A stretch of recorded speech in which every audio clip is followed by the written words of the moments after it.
இன்றே டவுன்லோட் செய்து உங்கள் ஃபேவரட் ஷோக்களை என்ஜாய் பண்ணுங்க. ஐயா, துளசி, சொல்லுமா. எங்க போயிட்டு வரீங்க? கிளம்பி போன கொஞ்ச நேரத்திலே திரும்பி வந்துட்டீங்க. அது நம்ம ரைஸ் மில் வரைக்கும் போயிட்டு வரோமா.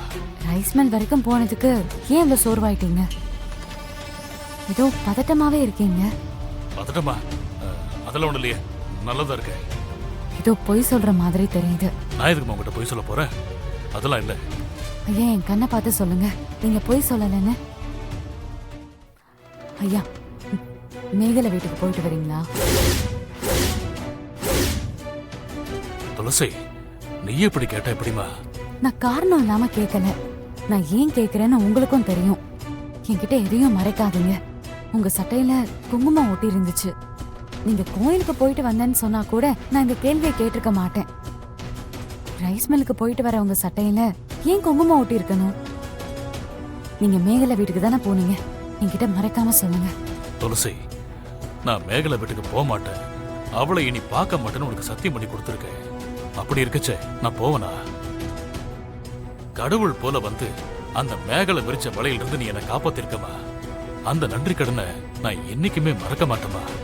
மேகலை வீட்டுக்கெல்லாம் போகலமா. அப்புறம் எப்படிங்க ஐயா இந்த குங்குமம்? நான் அந்த மேகலைய வர வழியில பார்த்தமா. கார்ல போயிட்டு இருக்கும் போது அவ திடீர்னு கார் குறுக்க வந்துட்டாமா. மேகலை குறுக்க வந்தாளா?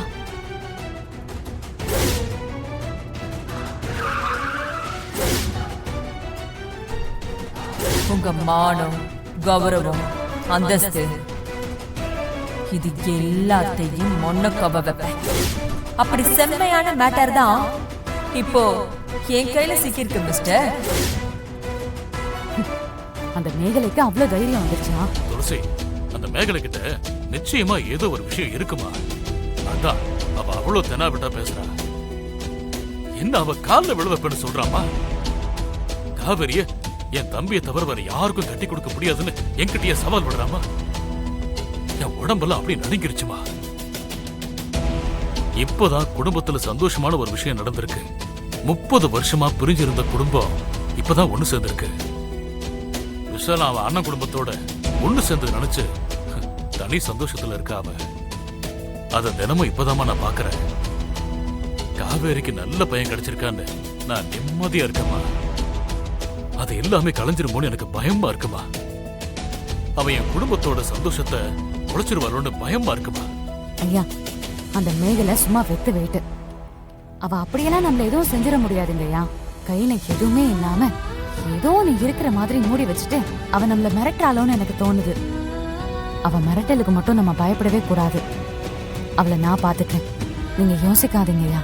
துளசி, அவ நேரடியா என்ன மிரட்டிருந்தா கூட நான் பயப்பட மாட்டேமா. என்ன நடக்குதோ பாத்துக்கலான்னு ஏத்து நின்றுப்பேன். ஆனா அவ என் பொண்ணு வாழ்க்கையை வச்சு மிரட்டுறா. விசாலத்தோட சந்தோஷத்தை வச்சு மிரட்டுறா. அதான் எனக்கு கொஞ்சம் பதட்டமா இருக்குமா. ஐயா, அவ எதை வேணாலும் வச்சு மிரட்டுட்டு அவளால நம்மள ஒன்னும் பண்ண முடியாது. அவளை நான் பாத்துக்கிறேன், நீங்க விடுங்க.